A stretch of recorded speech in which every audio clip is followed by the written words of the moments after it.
Let's say for this effect, the spectator can take the deck and give it a mix.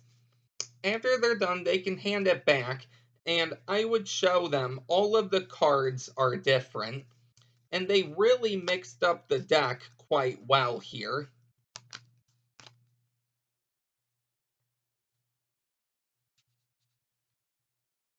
So, what we're going to do here is we're going to get the spectator to actually make a selection. So all I need them to do is, as I riffle down the side of the deck to call out stop, let's say they call out stop here. So I don't want to see the card, but I will show it to you. So here's your selection. Go ahead and remember that. After the spectator has remembered their card, they can go ahead and they can mix it into the deck as much as they would like. Once they're done, they'll hand the deck back, and I explain to the spectator that I'm going to try to find actually the card the spectator might have selected. So I think maybe, this card actually. Go with this one. So for the first time ever, the spectator went with the Queen of Spades, and they will say no. I'll say, oh, well, if you didn't go with the Queen of Spades, what card did you go with? And they will say Two of Hearts. I'll say, okay, go ahead and watch the Queen.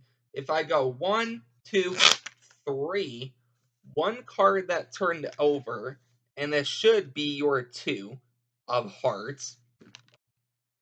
So that is the effect for today.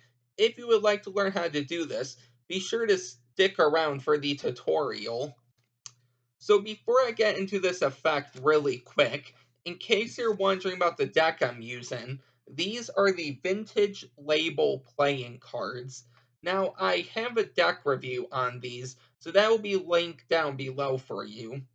And I also won these off of Robert Ball Magician's channel, and I gave Robert Ball quite a few shoutouts in the past here. So his channel will be linked down below if you would like to go ahead and check him out. But without further ado, let's get into this. So the first way I did the trick, which was in the performance, it was actually a little advanced. So I'm going to go over that at the end. But right now I will go over the easier method. So here's what you're going to want for this effect. Now, it can be any two cards. I just like a number card and a picture card.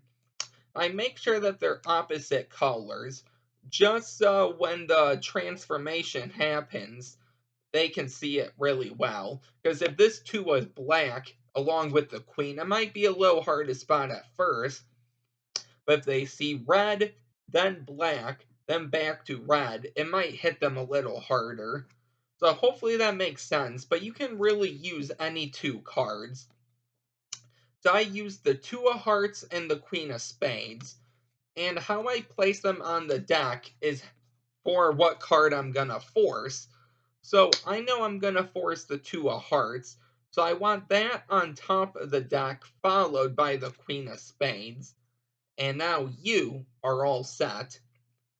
So once these two cards are on top, you can do any false cuts and false shuffles you would like. Now, if you would like to learn a few cuts and shuffles that are false, I will leave them down below in the description. You just want to leave these two cards on top. After that, you're going to force the two. Now, you can force the two any way you would like.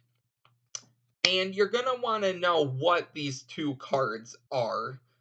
Okay, now I don't think the second card really matters, but you are going to want to know the top force card. So, I just think Queen of Spades and Two of Hearts is easy to remember, so that's why I leave them there. And if you don't know any card forces, I will leave those down below in the description. So, once you go ahead and you force your two, they can really lose it anywhere into the deck, and they can give it a shuffle.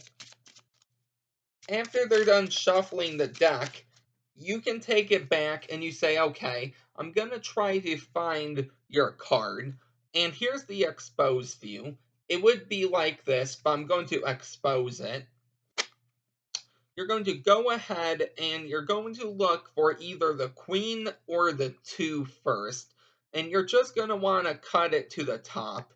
And the way I like to disguise this is I make it look like I have a few guesses of what card they could have selected. So I say, okay, I think you could have selected maybe the 2 or actually this card, okay? And I don't name the 2 because since they chose a 2 and you're cutting a 2, might seem a little suspicious. So I just say, okay, I think you might have selected this card. And without showing them, I cut the 2 to the top. And then I'm going to find that queen. Now, it doesn't have to be the queen, but I like the queen for the change. And I'm going to cut the queen to the top as well. And you're just going to want the queen or that face card to be second. So whatever card you forced, you want that on top, meaning the other card is second. So that's real easy. You just go through the deck and you just talk about making a few guesses. And you say, okay, maybe you could have selected this card. Maybe you could have selected this card.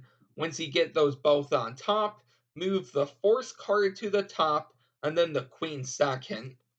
But now you're all set. And you can say, okay, well, I think you selected the queen. And all I did here was a double lift for the 2 cards. Now, I will leave some double lift videos down below if you would like to learn the double lift. My preferred method of the double, which I've talked about plenty of times on this channel, is the strike double, where you come over, you strike 2 cards, and then you turn them over. It is a bit of a knacky thing. It will take a lot of practice, but that's my preferred way. It looks like you're just normally turning over a card. So once you do your double lift for the queen, so that's a triple lift, we want a double lift right there. So once they say that it's not their card, you can do any change you want. But I like to place the 2 right here on the card box. And notice how the flap is actually out. So I place it here. And something I don't think most people know is when you riffle the deck, this actually creates wind, okay? And depending how fast and how hard you riffle, that's how much wind will produce. So when you say, okay, go ahead and watch the 2, or actually the queen, okay? Be careful with your wording there. And you riffle it. If you do it right, the 2 will be right there. And that is the effect. Now, I'm going to leave the original video down below where you can learn this from, because they actually revolve this trick around the Mona Lisa because of the queen. You know, the smile and how she looks and everything. But you can do this however you would like. So that is the easy way to do it with a setup. Now I'm going to go over the advanced way, which is the performance. So this means that the deck can be shuffled, and this is really nice too, because now you can do any 2 cards you would like on top of the deck. So once I got the deck back, I just went through and I was just talking about how they shuffled it and how every card is different, and I just went ahead and I spotted any 2 cards I wanted. In this case, the queen and the 2 of hearts. And all I did there was the call, and I just called those 2 cards to the top. So if you don't know how to do the call, I will leave that down below for you as well. Now, something for the performance you might have noticed was that I did a double undercut, or I cut the deck. Now, the reason I did that was because the queen was on top, opposed to the 2, because you want the 2 on top. And the queen doesn't even matter, really. It's just going to be a distraction card. So, let's say for the case you get the queen on top, then the 2 when you call. Well, what do? Simple. You can talk about mixing up the deck more and what you might start doing, and you're going to want to catch a break below the top card. So, you could pinky count, which I will leave a link down below to. You could riffle up in the back and catch a break. You could even push over and then, spread over, come back, and lift up on this card and catch a break. It doesn't matter. You just want a break. And now you're going to double undercut. I will leave a link down below for that as well, because I've actually went over this a few times on the channel. But now once you double undercut, you're going to get that 2 on top, followed by the queen on the bottom, and you're going to go on with the trick. So I'll go over that one more time really quick for you. So once you have the 2 on top, you're going to force it. Let's say you force it and they remember it. They can place it in the deck and they can shuffle it. After that, you're going to take the deck back, and with the cards like this, you're going to go through. Now I'm going to expose this, and while you go through, you're going to say, okay, I think you might have selected this card, and it's going to look like a cut to them, and all you did was move that force card, the 2, to the top. And then I say, okay, you might have selected this card, and instead of cutting the entire half, I'm just going to move this one queen to the top, and then move these cards back to the bottom. And then I'm going to look at it one more time, and I'm going to move the queen to the second position if it's not already there. Okay, and that's going to look like a bunch of cuts and stuff, trying to look for a card. You do a double lift and you say, okay, I think you might have selected the queen. They'll say no. You'll put the queen down and you can do whatever reveal you want. I like to put on the box and I can say, okay, what was your card? It was the 2 of hearts. You can riffle it, and right there is the 2 of hearts. So, that was the effect for today. I hope you really enjoyed this one. If you are new here, don't forget to like, comment, and subscribe, and I will see you next time with a new video. Bye.